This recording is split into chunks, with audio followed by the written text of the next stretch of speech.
everybody. I'm Tom Vassell. I'm Chris Yee. And I'm Mike DeLisio. And today we're taking a look at a small game called Rubber, Paper, Scissors, where rock has been replaced with rubber for, as far as I can tell from reading the lore, I have no idea why. World building. Well, You don't have to invent a whole elfin language to write a fantasy book, but some people do. They're committed. well, speaking of that, the Rubber, Paper, Scissors is a two-player game that's set in some sort of, talk about world building, Cuphead universe type thing. Scissors are fighting, rubbery racers. It's coming together. I understand the theming of this. I also have noticed my scissors. Anyway, it's a two-player game. Let me show you how to play it. We'll be right back. In this game, you're going to put random tokens out, one face down and one face up in each location, with 4 being removed from the game. One person has the orange pieces, the other has the blue. You're going to play 9 rounds, starting here, going 1, 2, 3, 4, 5, 6, 7, 8, 9. And in each round, you're going to be playing not rock, paper, scissors, but rubber, paper, scissors. And whoever wins is going to take one of 3 actions in a spot.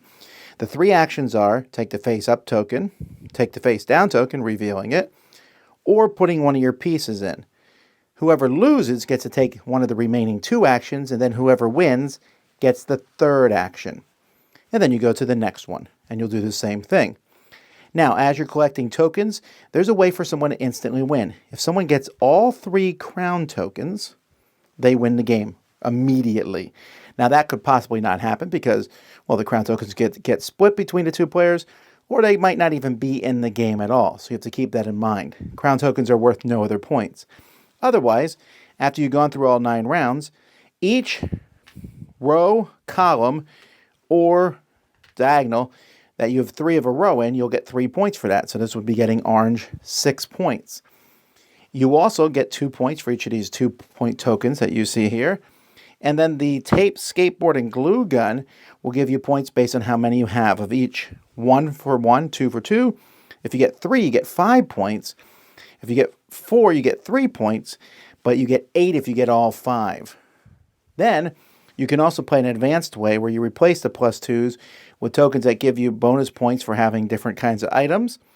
And each player also, twice a game, will get 2 of these tokens, and they can spend them to secretly look at a face-down token and see. So there's 1 instant win condition. Other than that, whoever has the most points is the winner.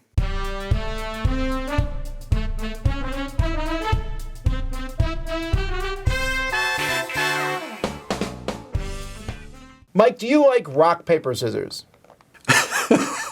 No, I'm serious. No, it's a valid question. I think the answer is yes, quite honestly. I mean, it's something that, I think like many people, I grew up playing as a kid, and it's still fun to do it as like a choosing first player type of a thing.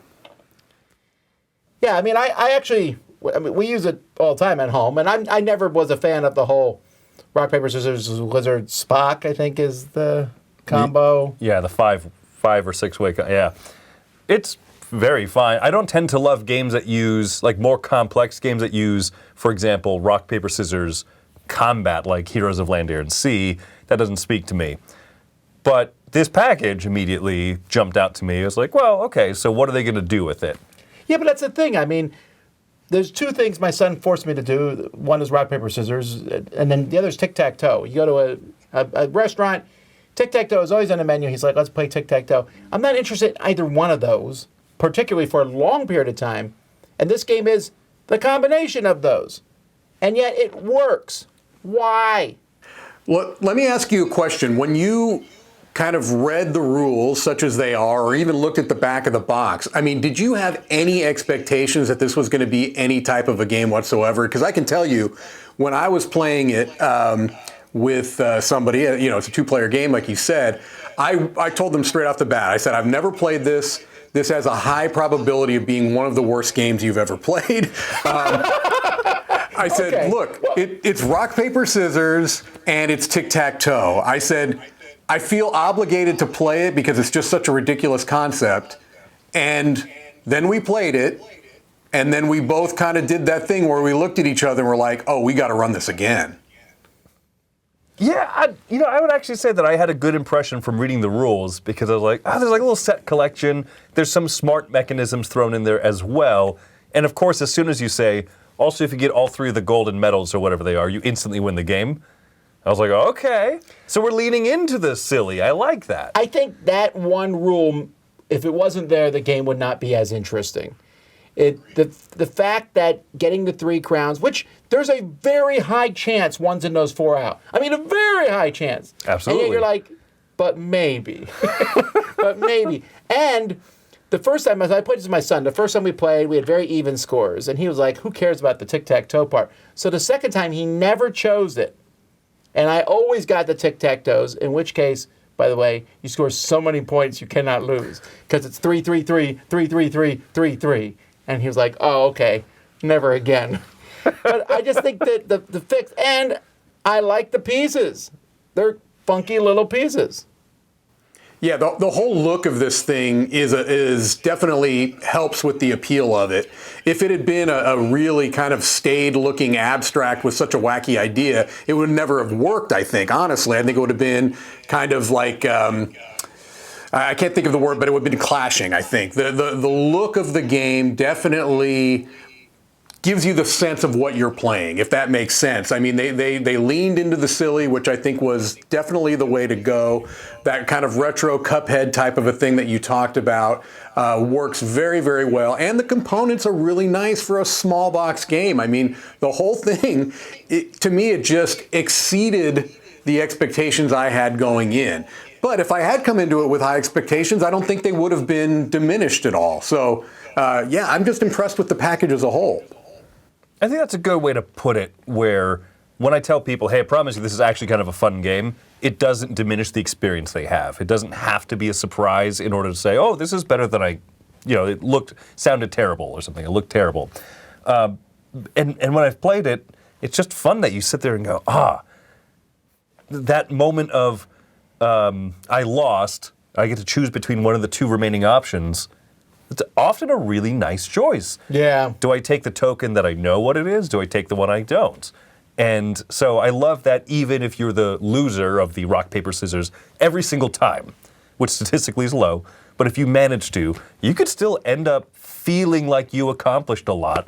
And I think that's what elevates this game beyond what Mike is saying, what looked like so silly and ridiculous. Well, it leans into it, and it still gives you good choices. Hey, Tom, have you ever, other than a crown, have you ever chosen a face-up token?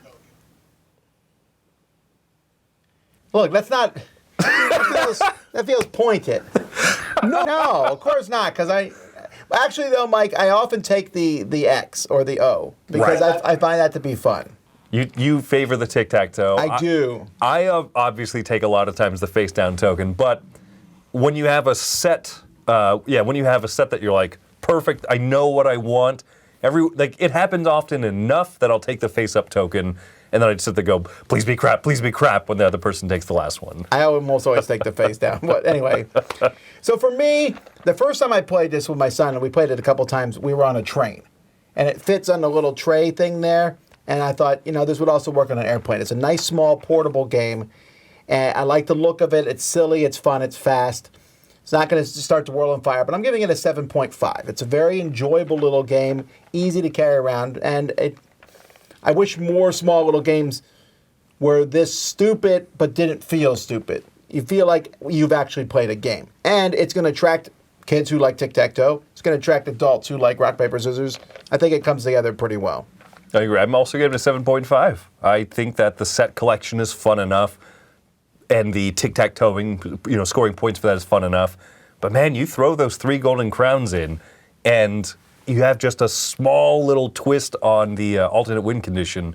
That really elevates it for me. So yeah, 7.5. I really like it. Hey, I'll go ahead and I'll take all the fire I'm going to get. I'll give it an 8. How about that? Because, again, I don't think you can review games kind of in a vacuum. What is this game trying to do? It's not trying to be TI4. It's trying to be a silly little game. But I'm not going to try to sell you on hidden depths of strategy. This is not that game. But what it is just remarkably fun. It's one of those games that you're not going to play it once. you're going to almost always do a best of 3, best of 5, because it's so remarkably quick, so easy to set up and play. And I think it's a game you could actually enjoy, even if you don't particularly like rock, paper, scissors or rubber, paper, scissors. It's just, it shouldn't work, and it works. It works very well to me. It's an 8. Well, there you go, folks. That is Rubber, Paper, Scissors. I'm Tom Vessel. I'm Chris Yee. I'm Mike DeLisio. I'm Rubber, you're glue. No, wait. You're scissors. Something.